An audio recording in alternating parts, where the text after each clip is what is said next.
రజాకార్స్ అంటారు. ఏమంటారు? రజాకార్స్. ఈ రజాకార్ లీడర్ కాసిం రజ్వీ.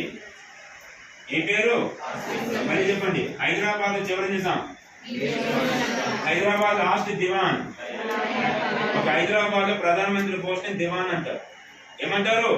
దివాన్. Next one. ఇదే సమయంలో రజాకార్ అంటే హైదరాబాద్ ప్రైవేట్ ఆర్మీ. ఆ సైన్యంలో లాస్ట్ వాడు కాసిం రజ్వీ. కాసిం వాడు ఇండియాలో కలపలేదు, పాకిస్తాన్ లో కలపలేదు. పాయింట్ క్లియరా? అందులో నిజాం కంటే ఎక్కువ ఓవర్ చేసేది. ఈ మధ్య కొత్తగా సినిమా వచ్చింది, గుర్తుంది? ఏ సినిమా? రజాకర్. ఒక సినిమా వచ్చింది యాక్చువల్ గా. ఈసారి నెక్స్ట్ ఎగ్జామ్ వస్తే గుర్తుపెట్టుకోండి.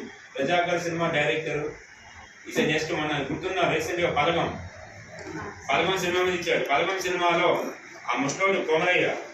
ఏం పేరు? ఆ కొమరయ్య పాత్రలో నటించిన వ్యక్తి పేరు నేను చెప్పలేను, మన అడిగి కూర్చున్నదే సుధాకర్. ఏ పేరు? సుధాకర్. బలగం సినిమా డైరెక్టర్, హీరో, హీరోయిన్ ఈమె చెప్పున్నాయా? ఏం పేరు? Very good. ఏం పేరు? అందులో ఒక ముస్లాం ఒక ఫ్యామిలీ స్టోరీని చెప్తా ఉంటారు. ఒక కంపలో పెట్టుకోండి. తెలంగాణ ప్రాంతం ఆ వ్యక్తి యొక్క కుటుంబం యొక్క స్టోరీని చెప్పే కథను ఏమంటారు? ఒగ్గు కథ. ఒగ్గు కథ. ఏ కథ? ఒగ్గు కథ అంటారు. ఏ కథ? ఆ ఒగ్గు కథను మొట్టమొదటి ప్రారంభించిన వ్యక్తి ఎవరు తెలంగాణలో? క్వశ్చన్స్ అన్ని పాత రిపీట్ వస్తుంది. తెలంగాణ కల్చర్ గా చదవాలి. ఒగ్గు కథ అంటారు. ఒగ్గు కథ అంటే ఏం లేదు, ఒక ఫ్యామిలీ కుటుంబం యొక్క స్టోరీని చెప్పడానికి ఒగ్గు కథ అంటారు. ఏమంటారు? సరే, రెండు క్వశ్చన్ అయిపోయింది. రజాకార్స్ యొక్క లీడర్ ఎవరు? కాసిం రజ్వీ. ఇదే సమయంలో హైదరాబాద్ నిజాంకి వల్లభాయ్ పటేల్ లెటర్ రాస్తారు.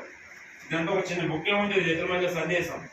మీర్ ఉస్మాన్ అలీ ఖాన్ గారు, మాకు స్వాతంత్రం వచ్చింది, మీ ప్లేస్ని మా రాజ్యం ఎప్పుడు కల్పిస్తారు. ఎవరు అడుగుతున్నాను? వల్లభాయ్. ఎవరిని?